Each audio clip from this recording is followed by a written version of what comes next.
Magandang araw sa inyong lahat at welcome sa aking channel. Julia Montes, may pinaghahandaan. Ayon sa latest post ng kapamilya actress, preparing for something big this June. I'm so excited. Any guesses? Thank you my Avenon Clinic family for taking care of me. Matapos ang success ng 5 breakups in a romance, may bago na raw ngayong pinaghahandaang proyekto si Julia Montes. Ibinahagi nito ang kanyang excitement sa bagong proyektong gagawin sa Kapamilya Network.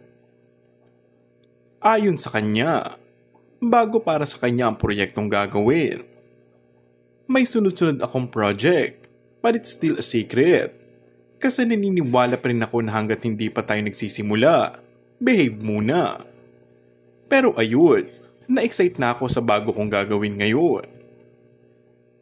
Nang tanungin kung handa na nga ba siya magpa-sexy at sa mga dating roles, agad na sinagot ng aktres, oo naman po. Lagi naman po akong handa pagdating talaga sa mga ganyang project.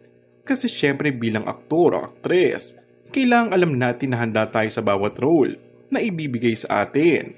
Paliwanag pa nito. So nakadepende pa rin po yan kung may aral.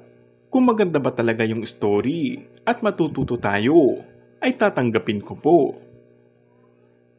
Samantala, abala ngayon si Julia para sa sarili para mas maging fit umano sa mga role na gagampanan niya.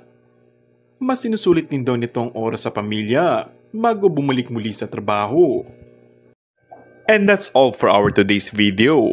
Kung bago ka lang sa aking channel ay mag-subscribe at pindutin na rin ang notification bell. Maraming salamat!